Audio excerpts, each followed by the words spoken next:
Hi there. In this video we'll be talking about functions. In the last video we'd used while loops, learnt about them, used the different parameters in while loops, etc. This lecture will be about functions. First of all, what is a function? A function helps us in code.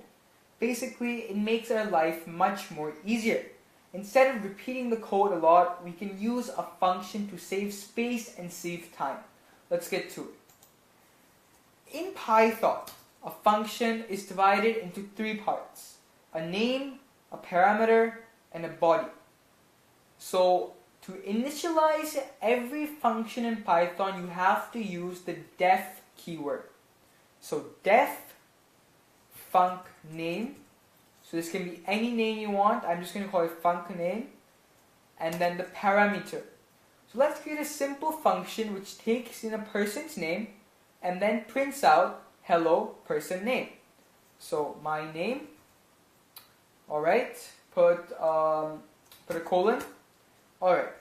Print hello %s. If you remember, I taught how to use the placeholders in Python.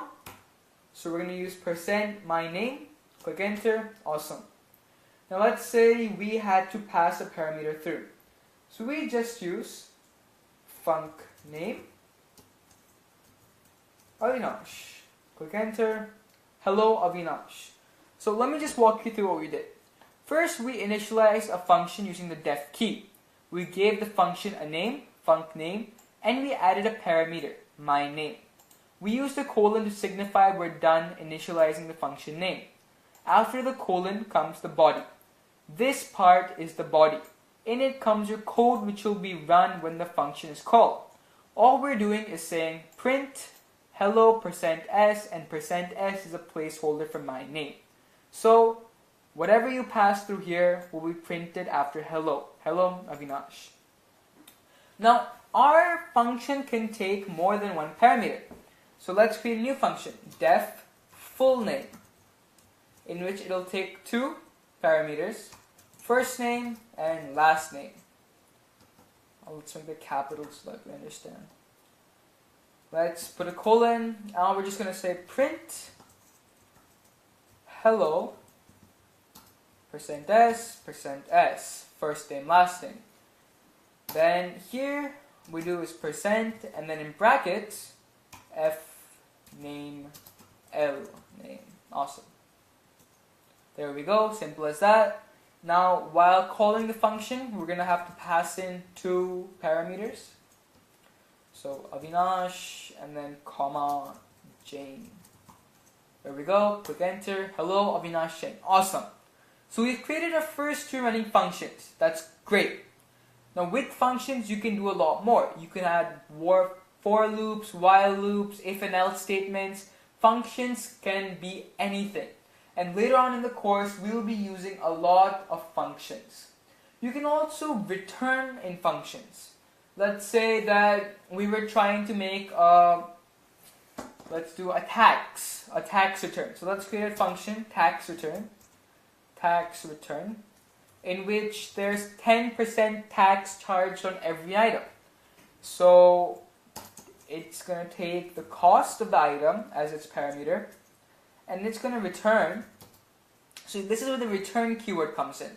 So def tax return, it takes a parameter cost, how much the item costs, and it'll return cost into 11 by 10.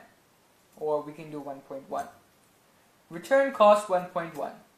Now you must be wondering what we did. All we did is we took the integer value of cost and we multiplied it by 1.1.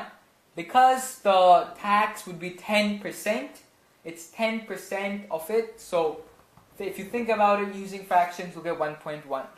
Now let's say with a $100 item, we were finding out how much it would be with tax. We'll do tax return.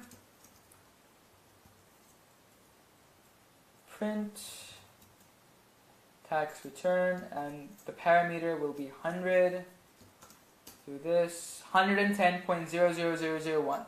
This came because it was a float. floats are those numbers which are decimals. That's why it came with the 0.00001. You can get rid of it using some functions, but I'll teach you those in the next lecture. Awesome. So now we have 3 running functions, which is great. I hope you're getting the hang of it, but functions are great to use and you'll love them. Alright, now let's go into depth of functions and show you what can happen. So let's create a function def add and pass the parameter num1, actually no parameters. And all we're going to say here is we have num1 is equal to 100, num2 is equal to 200, and we're going to say return num1 plus num2.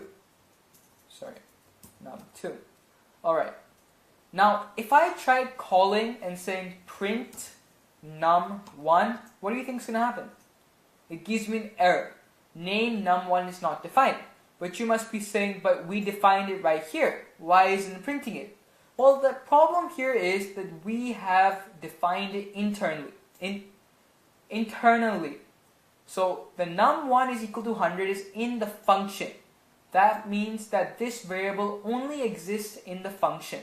If we had declared the variable outside, num1 is equal to 100, num2 is equal to 200, and then def add return num1 plus num2, and then just call the function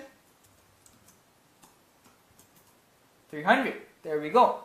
So here these two variables are global variables, i.e. these variables are present everywhere. You can call them wherever you want. But those variables which are initialized in the function are only available in the function. You cannot call those variables outside the function. Alright, let's do a quick recap of what we learned. Functions are divided on the basis of 3 things: their name, the parameters, and the body.